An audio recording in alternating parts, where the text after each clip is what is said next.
سبيل الدموع سبيل مريح تنهدى يا صاحي كي تستريح. السلام عليكم ورحمة الله وبركاته.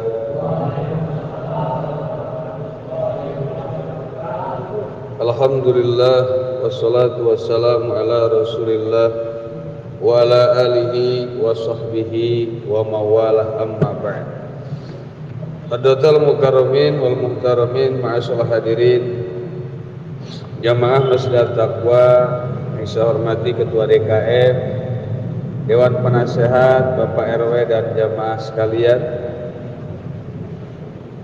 Alhamdulillah, materi kita sampai di pembahasan seputar bulan Sya'ban. Bulan apa? Ya, bulan Sya'banul Mukarram, bulan Sya'ban yang dimuliakan oleh Allah Subhanahu wa taala.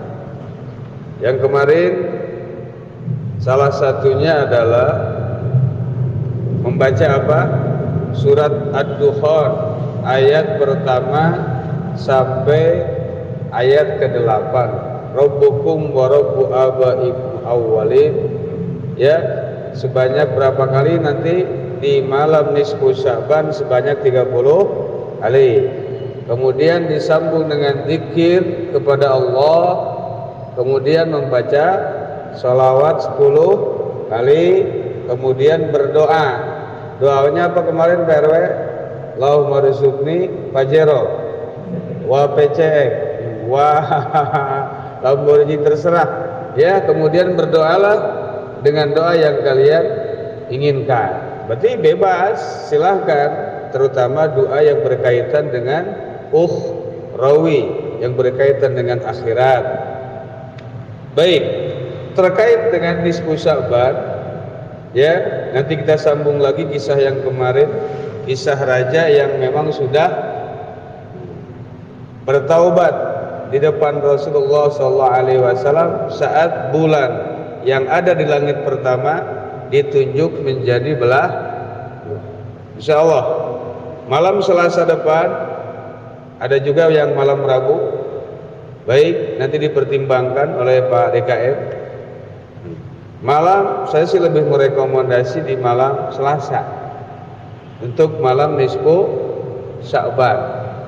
Ya, ada hal-hal yang memang harus, dalam artian harus di sini dianjurkan, direkomendasikan oleh para ulama atas dasar hadis baginda Rasulullah sallallahu alaihi wasallam.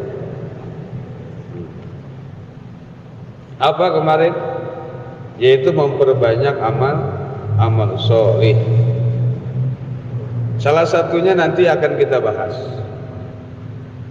Perlu diingat, di malam nisfu Sya'ban fiha yufraqu kullu amrin hakim, yang kemudian dikutip dalam surat Ad-Dukhan, bahwa di mana malam nisfu atau separuh bulan Sya'ban itu, sebagaimana kita ketahui, adalah penyetoran buku amal kita selama setahun.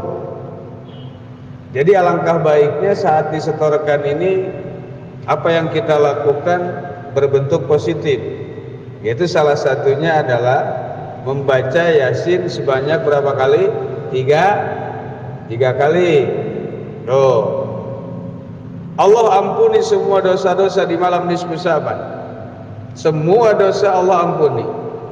Anna inda abdi dhanni bi. Aku ini tergantung prasangka hambaku terhadapku. Ketika mereka menyangka bahwa aku akan mengampuni dosa-dosanya, niscaya aku ampuni. Tapi ketika mereka berprasangka aku tidak akan mengampuni, ya tidak akan ampuni. Maka dalam hadis Rasulullah sallallahu alaihi wasallam, innallaha yaghfiru li jami'il muslimin fi tilkal lailah. Di malam nisfu Sya'ban Allah ampuni semua dosanya orang Islam, Allah ampuni semua dosanya orang Muslim, illa likahinin, terkecuali 5 golongan. Nah, dari 5 golongan ini sebenarnya sudah ada menyimpulkan dari beberapa hadis. Hadis riwayat Imam Muslim cuma 2, hadis riwayat Bukhari ada 2, Imam Ahmad, Imam Ibnu Majah, Nasai, Tabarani, kemudian dikumpulkanlah total menjadi 5. Sebenarnya kita terima enaknya saja. Ya, seperti fardu wudu ada 6. Itu hadis riwayat ini dikumpulkan sama ulama dari keseluruhan hadis jadilah 6. Enak kita sebenarnya. Ada berapa yang tidak akan diampuni oleh Allah? 5 golongan. Siapa yang pertama? Kahinun, illa likahinin, terkecuali dukun. Nah, dukun nih, tahu dukun? Dukun bukan duduk sambil tekun, bukan. Ada yang mengatakan katanya kiai sama dukun beda tipis, beda jauh, bukan beda tipis. Dari sisi duduknya itulah. Jadi mantra yang dibaca oleh dukun itu adalah bukan mantra yang diajarkan oleh Al-Quran dan Rasulullah, yang lebih kita kenal dengan jangjaukan. Apa? Jangjaukan. Itu seperti nih, anak muda misalnya pengen cepat laku, pengen cepat dikasih asihan nih, ijazahan, daroak, buah daroak, diusap-usap karena awak, awewe singgaroak, ningali manehna kos bayawak misalnya. Nah, itu adalah asihan, itu adalah jangjaukan. Hukumnya bagaimana? Haram. Sudah selesai, fix 100%. Allah, karena sama sekali tidak ada zikir kepada Allah. Bahkan ketika ada satu mantra atau bacaan terselip saja, tersisip saja satu bukan bahasa Arab, maka dalam kitab I'anatul Talibin sama masuknya adalah jangjaukan alias haram. Contoh, Allahumma sholli ala sayyidina Muhammad, Allahumma sholli sholatan kamilatan idqala Yusuf bi abihi. Itu yang pertama sholawat, yang keduanya kemudian idqala Yusuf Al-Quran surat Yusuf. Tengah-tengahnya moga dia suka sama gua, bismillahirrahmanirrahim. Tetap itu jangjaukan, karena di tengah-tengahnya ada kalimat moga dia suka sama gua. Oh, nggak usah dicampur. Murni harus bahasa Arab, murni harus bahasa Quran, murni harus bahasa sunnah al-hadis. Beda nggak dukun sama kiai? Kiai mah bacanya ketika ada yang minta doa saat orang itu sakit, baca Al-Quran. Dari 7 ayat syifa, dari beberapa ayat dikumpulkan. Bismillahirrahmanirrahim. Wa yasmi sudura qaumi mu'minin. Ya ayyuhan nasu qad ja'atkum mau'izatun min rabbikum wa syifaa'un lima fis sudur wa hudan wa rahmatul lil mu'minin. Tuh, wa idza maridtu fa huwa yasmin. Qul huwa lil ladzi aman hudan wa syifaa'. Jangjaukan lain tak? Bukan, itu semua ayat suci Al-Qur'an. Tapi kalau dukun, nah beda mantrana. Dukun itu bukan buhur. Beda buhur, tahu buhur? Kalau buhur terkesannya mirip dukun. Dufa lah. Bahasa kerennya apa sekarang? Aromaterapi lah. Lebih kerennya apa? Aroma. Enggak usah ngomong buhur, terkesannya buhur itu kayaknya kesannya dengan dukun. Buhur itu memang sunnah Rasulullah. Bahkan ketika si mayit, ketika akan dikafani, dalam kitab Al-Majmu' Syarah Muhadzab, Imam Nawawi mengatakan sunnah pakai dupa, sunnah pakai buhur dulu. Kita nyalain buhur, kemudian kain kafannya, nah puter-puterin 3 kali. Ada nggak di sini yang begitu? Berabenya, sunnah rumah berabe. Justru yang berabe itu menjadi sunnah. Itu sunnah. Jadi dukun sama kiai beda jauh, bukan beda tipis, beda. Mantranya beda. Nah, jadi ketika orang yang Perduni ya, Persatuan Dukun Indonesia, Jadi perdukunan Indonesia, malam itu paranormal. Nah itu baru beda tipis, ya. Paranormal ini banyak sekarang.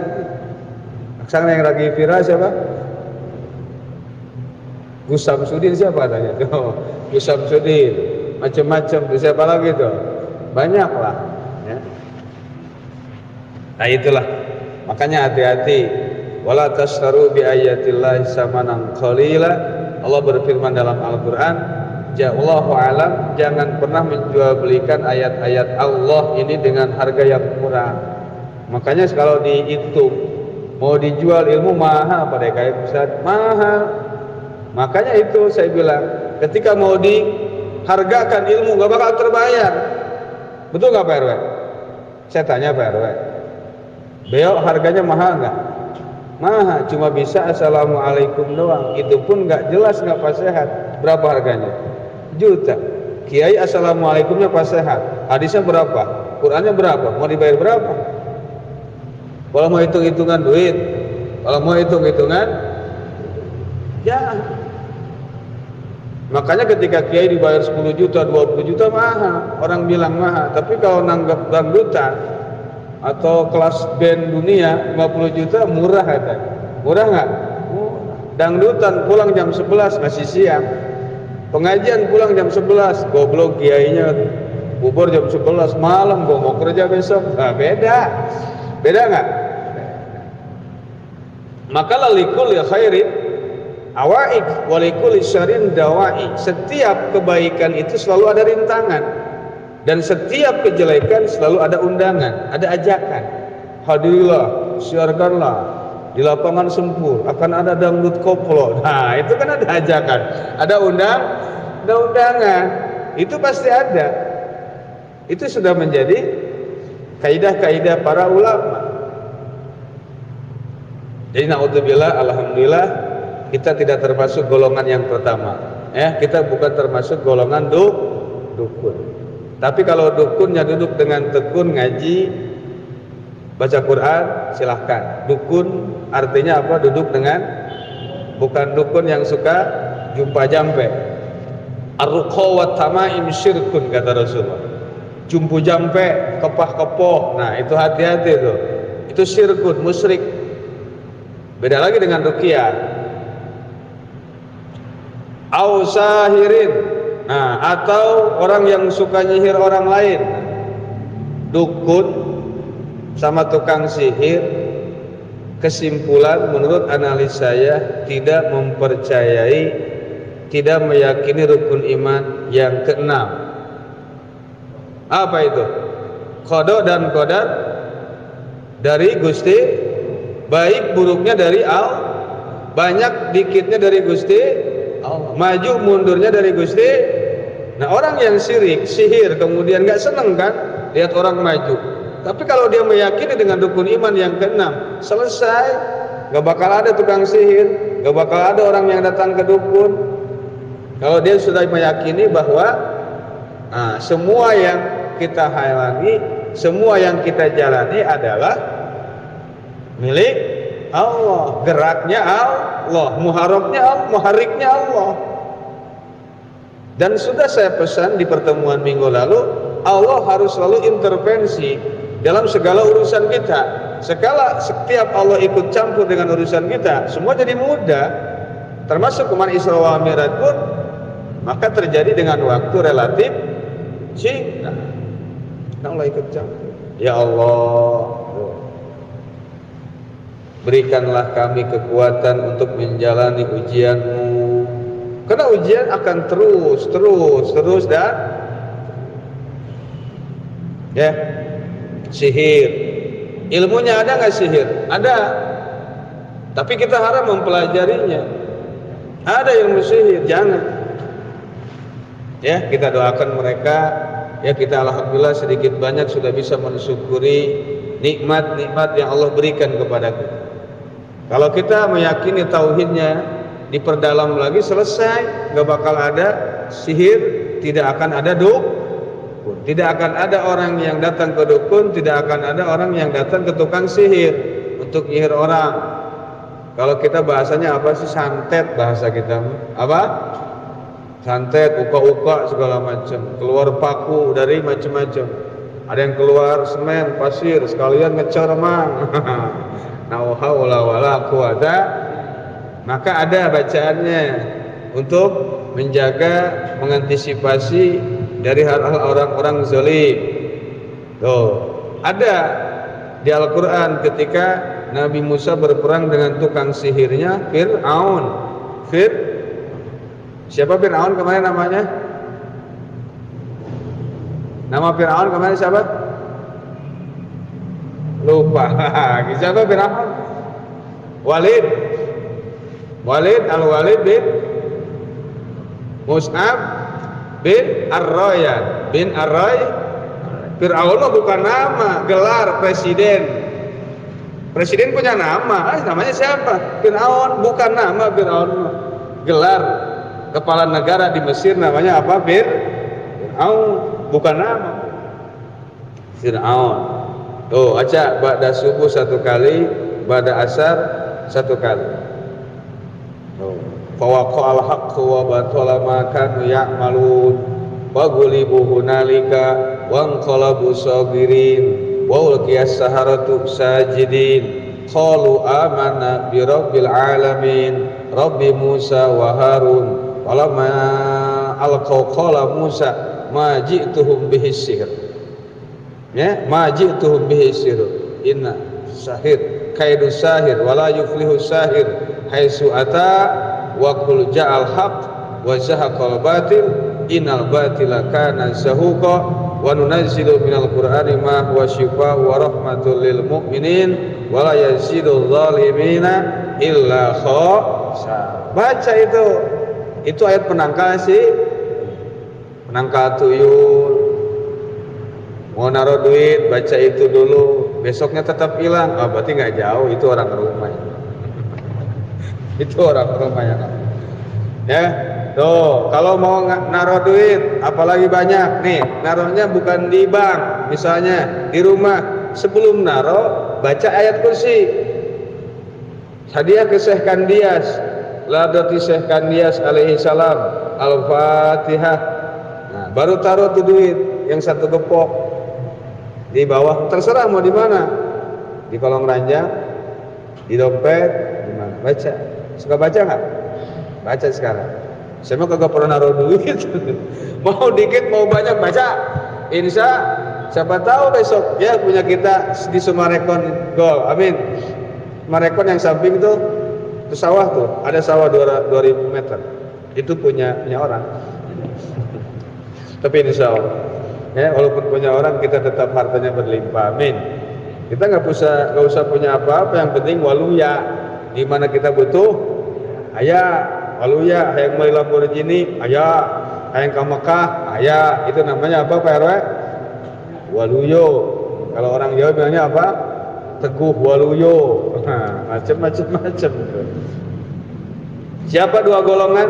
Golongan yang kedua maksudnya yang tidak akan mendapat ampunan di bulan, di malam nisfu Syaban, penyihir. Nah ini nih yang ketiga, musyahinin, orang yang punya iri dengki terhadap orang lain, unek-unek. Nah ayo, makanya bebasin. Makanya sebelum malam nisfu Syaban datang, Japri, makanya suka ada tuh selebaran kan, sebelum datangnya malam nisfu Syaban kami memohon maaf atas segala kesalahan kami. Pak RW mohon maaf, kemarin pernah ngambil rambutan nggak ngomong dulu. Aman kata Pak RW. Jangankan rambutan, kakak aja gua kasih. Ya pokoknya kalau kita punya hak adami, berarti ketika kita tidak senang sama seseorang dan masih menjadi ganjalan, maafi muskil. Berat itu. Ya, musyahid. Ya, semoga kita terhindar dari golongan yang ketiga ini nih. Karena tidak akan Allah ampuni di malam nisfu Syaban. Au mudmini khamrin. Yang golongan keempat yang tidak akan mendapat ampunan Allah di malam nisfu Syaban. orang yang mendawamkan minum arak. Alhamdulillah kita enggak. Mungkin ada yang mantan, tapi enggak masalah kalau mantan. Ya, tapi mudah-mudahan Allah ampuni dosa-dosa kita. Amin. Jangan pernah takut ya dengan apa yang telah kita lakukan. Ya. Karena Allah membuka jutaan pintu maaf, bahkan miliaran, bahkan triliunan. Ya, ada orang yang bermaksiat kepada Allah, tapi dia masuk surga karena dia mengakui dosanya. Tapi ada orang yang banyak ibadah, masuk neraka. Kenapa? Ibadahnya dengan ujub dan riya.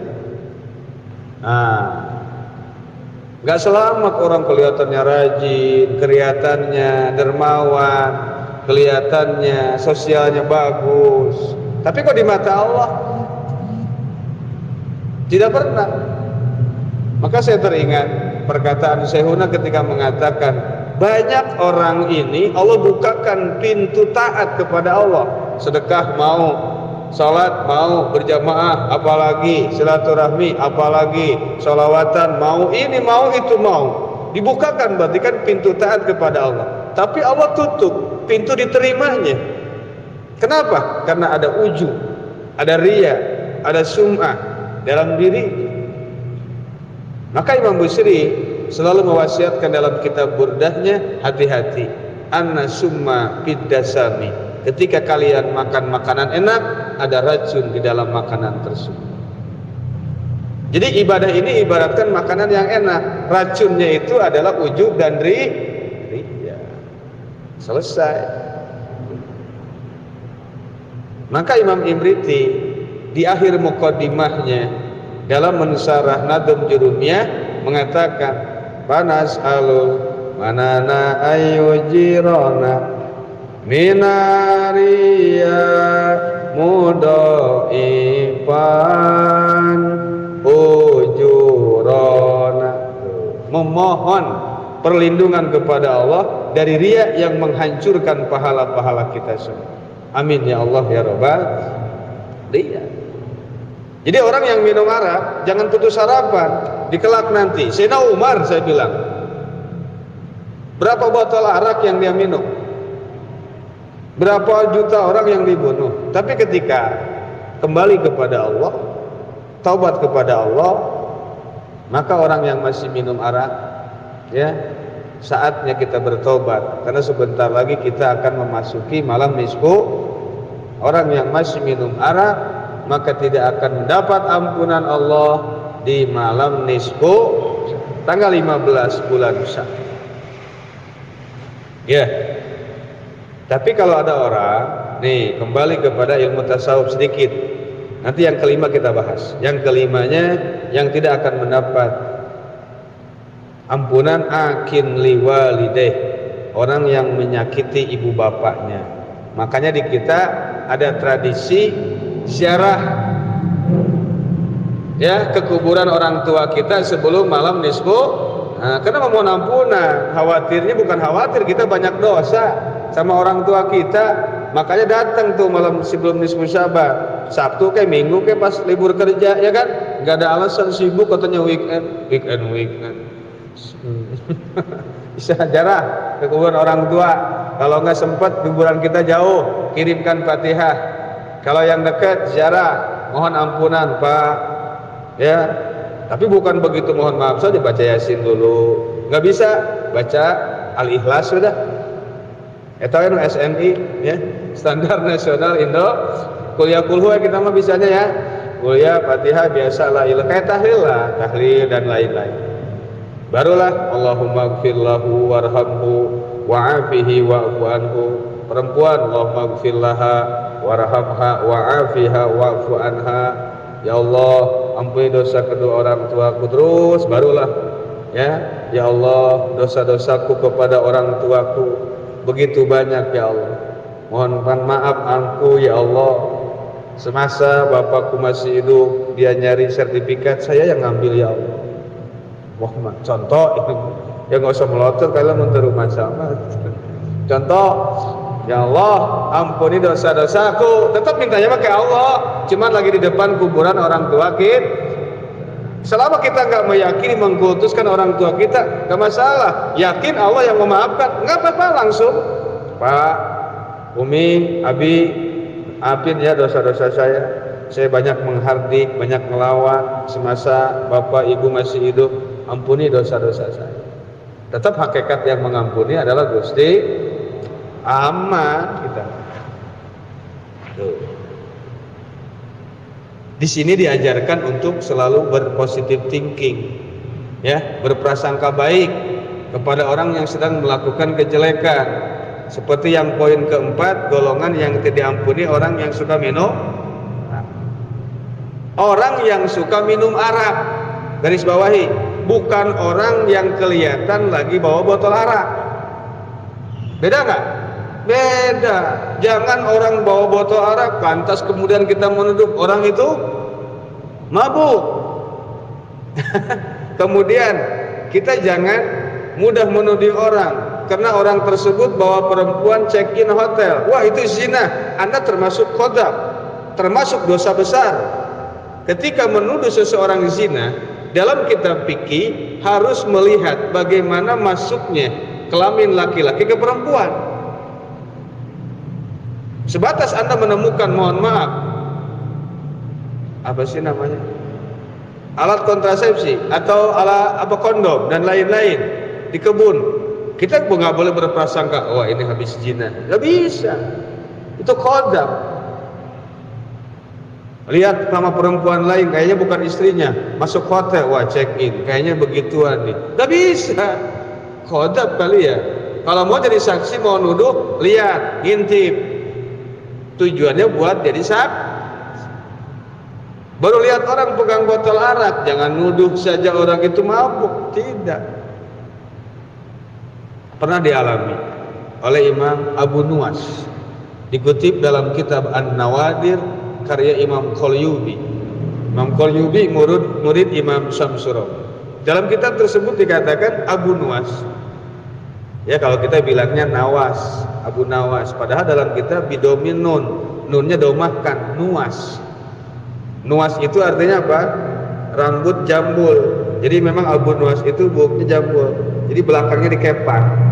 Jadi yang belakangnya dikepang-kepang itu mirip Abu Nuwas itu. Ya, kepang belakangnya doang.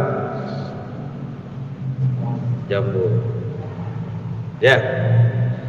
Bawa botol arak. Saat itu Raja Harun Ar-Rasyid tegas, katakan narkoba tidak ada ampun, apalagi mabuk, penjara, hukum mati. Nah kebetulan Abu Nuwas ini sedang pegang botol arak. Dia nemu di jalan, tadinya mau dibuang, cuman keburu kepergok. Katakan kalau sekarang langsung ke video, cekrek ke foto, wah terekam CCTV. Nah sudah viral. Gak tahu kronologis awalnya, makanya jangan kirim video sepotong foto, nanti ada dusta di antara kita ya. Ditangkap ya, dibawa ke kerajaan, disidang di depan raja. Abu Nuwas santai karena memang gak merasa dirinya itu maaf. Abu Nawas, kamu habis mabuk? Sama sekali tidak, Tuan Raja. Kamu terbukti sudah mabuk karena tadi terlihat sedang memegang alat mabuk, yaitu apa? Botol arak, botol alkohol. Kemudian Abu Nuwas kembali bertanya kepada raja, kalau begitu raja pun saat ini sudah berzina. Apa alasanmu kau menuduhku zina? Karena raja sudah membawa alat zina, yaitu kelamin raja. Oke, katanya. Iya juga ya. Tidak semua yang membawa alat mabuk itu harus mabuk. Raja tiap hari bawa alat zina, kelamin, tapi raja nggak melakukan zina. Tidak. Mana buktinya? Dan saya mana buktinya? Saya terbuktinya pegang botol arak saja. Cek laboratorium. Berapa perlu tes DNA.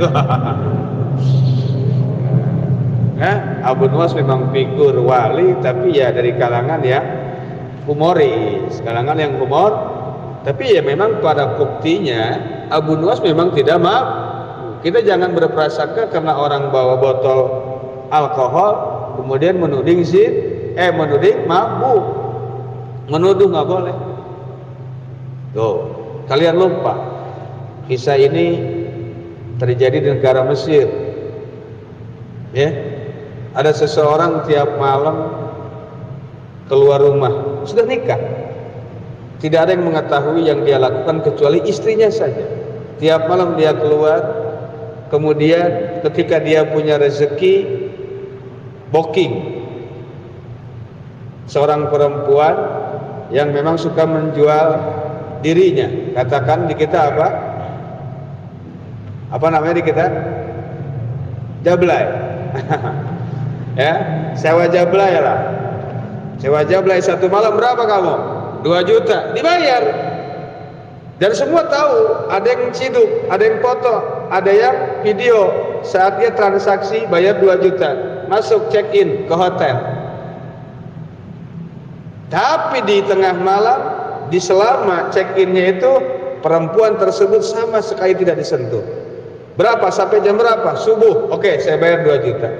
Setelah selesai subuh, tidak dipegang sama sekali, apalagi dizina. Kemudian dia berdoa kepada Allah, ya Rabb, alhamdulillah, malam ini aku telah mengurangi dosanya umat Rasulullah. Ketika dia punya rezeki, dia beli botol arak dan minumannya sebanyak 3 peti. Setelah dibeli, banyak orang yang lihat, nyiduk yang gak seneng, foto, rekam, viralkan. Sampai di rumah dihancurkan. Setelah menghancurkan, ya Rabb, alhamdulillah, saya sudah mengurangi dosanya umat Rasulullah. Walaupun saya belum bisa menutup pabriknya, walaupun saya belum bisa menangkap germoknya, minimal saya sudah bisa mengurangi dosanya umat Rasulullah. Kebayang gak? Apa yang akan kita pikirkan? What is your mind? Apa yang sedang Anda pikirkan? Pasti suudon kan? Nah, jangan suudon. Jangan suudon, saya nggak dengar bel, dengar saya. Cuma nanggung aja. Jadi insya Allah ya, biasa yang suka baca Yasin baca. Sebenarnya ini masalah khilafiyah ya, yang biasa rutin baca Yasin ya 3 kali baca. Lihat panjang umur, berkahkan milik rezeki, mau mati dalam keadaan husnul ibadah maghrib, biasa kita lakukan. Bagi mereka yang tidak, yang suka nyinyir, abaikan saja ya. Semoga mereka mendapatkan hidayah. Amin ya Allah. Semoga kita terlepas, terhindar dari 5 golongan yang tidak diampuni Allah Subhanahu wa taala. Semoga bermanfaat. Usikum wa nafsi bitaqwallah. Billahi taufiq wal hidayah. Assalamualaikum warahmatullahi wabarakatuh.